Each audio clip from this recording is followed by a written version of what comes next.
Once every decade or so, game studios get a rare opportunity. An opportunity to leave behind the comfortable and familiar, to conquer the challenge of exploring exotic, new horizons. It's been a long journey getting here, but today, on behalf of everyone at Guerrilla Games, I am delighted to finally unveil our newest franchise.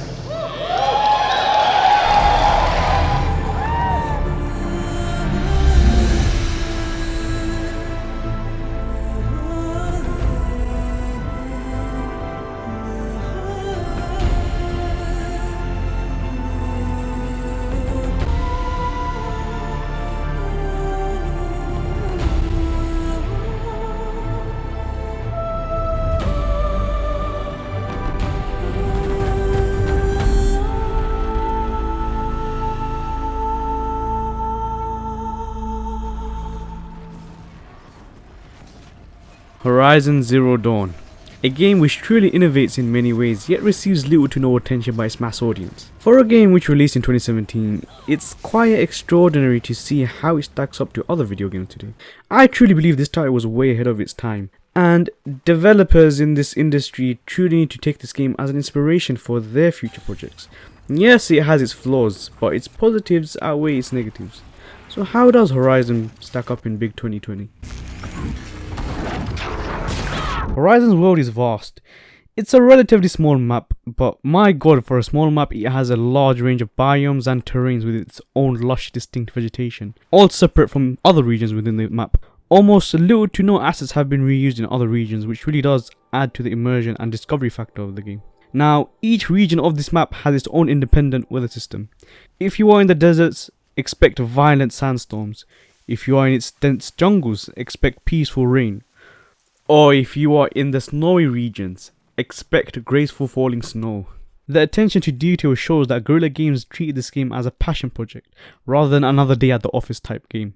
One of the more captivating parts of this world is the destroyed cities and landmarks scattered around the map, which are overgrown and deserted. The more prominent questions you will ask yourself is, what happened here? The common theme of this game is curiosity. Horizon was built in such a way where it feels like its world is trying to communicate with you.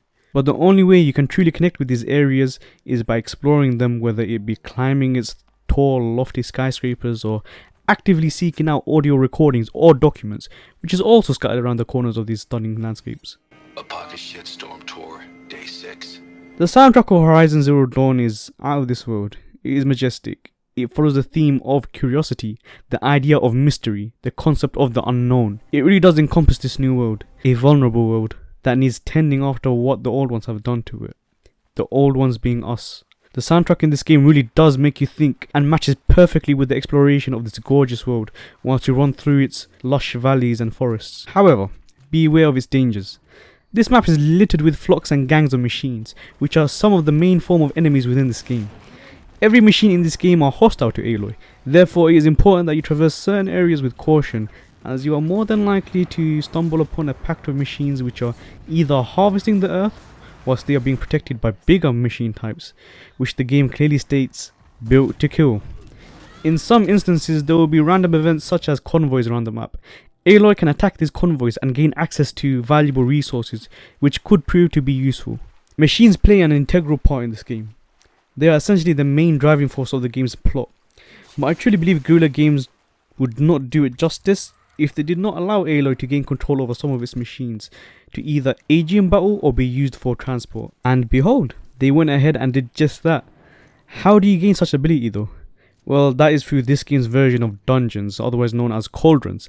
I don't want to mention too much about these mysterious vaults, but know that they are extremely important and play a vital role in the main story of the game. There are 5 cauldrons in total, 4 in the main base game, which are scattered around in the map, and 1 in the Frozen Wilds DLC as part of the side quest called Forge of Winter. The 4 cauldrons in the base game give you overriding abilities to control all the enemies in the base game except Tallnecks. Yes, that also means gaining control to a Thunderjaw, which in itself is quite amazing. Cauldrons function in tiers. For example, big enemies such as the Thunderjaws or Stormbirds are part of Cauldron Zeta, which is a higher level cauldron. Therefore, you must level up high enough to tackle its dangers and puzzles, and smaller machines such as, for example, Watchers or Shellwalkers are part of a lower level cauldron which can be explored and completed very early on in the game with little to no progress. Each cauldron has its own powerful boss. Each boss has more health and are way more aggressive than the usual versions found in the world. Around the map, you will find bandit camps and corrupted zones. These areas are essentially side content, which allows you to collect valuable resources, which can then be used to be sold in markets for shards. Shards is the main form of currency in this game, and is incredibly important as the currency in this game can also be used for ammunition. It is absolutely necessary that you do as many of them as you can when you are low on shards. Some of the structures of these bandit camps are grim but beautiful. The colours and architecture of these camps really do add personality to the world, and upon discovery it really does fill you up with long lasting history from the past. A huge tip: it is important that you enter these camps with stealth. It helps a ton. With corrupted zones, you are met with corrupted machines which glow in an intense colour of red. These are essentially machines which are amplified with more aggressive attacks and increased health. The game is full of unique and interesting weapons. There are many types of weapons in this game. All have its respective function. However, the more prominent weapons, which I'm pretty sure 99% of the player base use, are the hunter's bow, sharp shot bow and ropecaster. These are the three main weapons which can be obtained very early on in the game and plays an important role when taking down large machines. Machines have different components placed all over them, since all machines are incredibly fast with its attacks. It makes sense that the player should always have the ropecaster by the side to tie down machines and then switch to a bow to shoot off its components, which in result will weaken the machine. Now, there are other weapons in the game which can also be used in conjunction with the hunter's bow or the sharp shot bow, such as explosive slingshots which can be used to deal damage to enemies who work in packs. You can use electricity to disable a machine, which will buy you some time, or you might be able to get a critical attack in. You can burn a machine, which will deal long-lasting sustained burning damage. You can freeze a machine, which will slow them down and any damage dealt using arrows will be multiplied. Finally, corruption damage. This will make machines go in a state of frenzy and they will start attacking everything and anything around them. The elements you choose will define your playstyle. Frozen Wilds DLC has many more weapons, but half of the available weapons are basically the same as the base game. Instead, they're called champion weapons. The only difference is that arrows can be charged up to send devastating shots at longer ranges. It's a great addition to the game and improves on the quality of life. Now also, there is more weapons in the Frozen Wilds DLC which are unique to the game, but I feel like they're not powerful enough or effective enough to be used as primary weapons. There is so many weapons in this game, but don't take my word for it. Try out everything and see what suits you best. And of course, you can't have an RPG action adventure game without armor. Once again, Horizon proves to have a range of armor suited for different playstyles. The most powerful armor in the game is called Shield Weaver, which protects you from all form of damage, including fall damage. You also have the Nora Silent Hunter, which allows for a more sneakier playstyle, or the Kaja Blazon, which minimizes damage received from fire damage. The armor types will protect you from all types of damage. I could spend this whole video alone on armor, but it's totally up to the player on what their preferred playstyle is. All weapons and armor can be heavily modified using coils, which will essentially increase the percentage of either dealing damage or receiving damage. Some coils improve passive abilities such as sneaking, and there are also coils which increase handling on weapons, allowing for a quicker function. The main story of this game was nothing short of fascinating. It's a story like none other.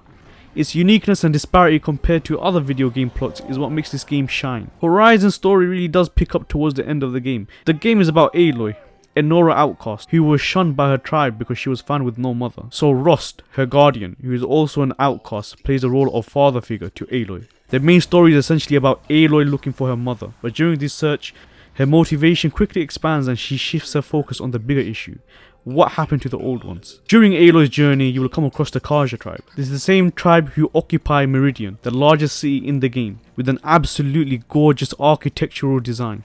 Most of Meridian sits on a mountain, and my word, what a sight it is. The great thing about this story is that it answers some of, if not all, the questions which you may ask. Horizon is consistent with its story, and at this time of recording, I see little to no plot holes, which is promising.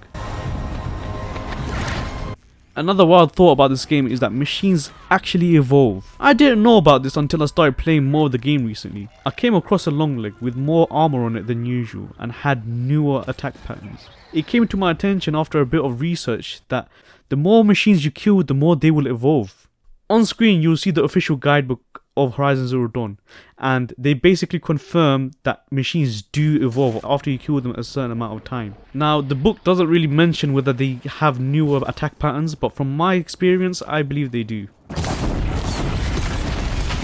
This game is fantastic in almost all aspects, but one of the biggest issues revolves around its currency system called Shards. Shard is not only a currency system in this game, but also a vital crafting component. This mechanic really does hinder your experience, since often you may need to buy another crafting component in bulk, such as wire as an example. This means you have to balance out your shards and wire, and then after a while you realize that you are running out of wire and shards, and it becomes a never-ending cycle of you constantly having to grind for shards quite often, especially in New Game Plus and higher difficulties. Now the idea is that you can farm components from machines, which is totally recommended so that you may, save on some shards. Makes sense. But now that becomes contradicted because you must use them to create ammunition to grind for the crafting of components that you sought after. Do you understand the issue now? It's a constant cycle which gets incredibly repetitive, and it needs to change in the new game recently announced Horizon Forbidden West. Either they separate shards as a crafting component as an actual independent currency away from craftables, or they create a whole new currency altogether. This would solve the issue of the constant cycle of grinding. This would also allow the players to save up to buy pricey crafting components or armor. Another mechanic that needs a huge overhaul is melee weapon, or should I say melee weapon. This is an open world RPG and we only have access to a spear and nothing else. The spear is uninspiring and by far the most boring form of combat in this game. This game primarily focuses on projectiles, but I feel like giving players different melee weapons would not only freshen up close-quarter combat with new animations and attack speeds, but it will also contribute to, say, a more stealthier playstyle. Later on in the game, stealth becomes useless against machines, and doing stealth attacks with spear does little to no damage. Doing critical attacks to machines just do chip damage, especially on the higher difficulties and New Game Plus as well. You could introduce weapons for stealth, crowd control, or elemental damage types. I constantly find myself in situations where machines get way too close for comfort, and aiming with a bow and arrow becomes more of a challenge since now I am fighting a second enemy, that being the camera. But I believe weapons such as the Forge Fire and explosive slingshots were designed for situations like this. But it's always nice to fall back on a melee weapon, which requires no ammo. It really does help with saving on valuable crafting components, which could be used for harder fights. Finally, Guerrilla Games really need to incorporate a storage system in the next game. One of the biggest issue of Horizon was that when towards the end of the game, you would actually, your inventory space would be full. Like, it would be full of crafting components, it would be full of valuables which could be sold for shards. Now, obviously, it makes sense that you sell off anything useless. But the thing is, those moments where I killed a lot of machines, but I couldn't take any of its valuable crafting components because I have no space in my inventory. So then I have to literally just either throw out other valuable components, which I don't use much, but you never know, I might want to use it. Like, I'll be honest, I'm a hoarder. They need to create a storage systems for hoarders like me. Do you understand? Yes, Horizon Zero Dawn brings nothing to the table in terms of RPG mechanics, but from a technical perspective, it is a masterpiece. Many channels out there have mentioned the graphics and how technically advanced it is for consoles, and how the foliage and graphical fidelity brings this world to life and leaves behind this crave for more games to have this level of detail, with the numerous methods used for efficient dynamic rendering for the best possible visuals and performance. But we must also understand this game has brought innovation, and that is the technicality behind the machines. The intelligence of these machines deserve a separate video in itself, and the very small details which many have never realized. We can expect the sequel, Horizon Forbidden West, to expand on these concepts, and it very well may be the best console exclusive the world has ever seen. Hope you guys enjoyed this video. Be sure to leave a like, subscribe. If your friends love Horizon as well, be sure to share this video with them. And other than that, hope you guys enjoyed it. Bye bye.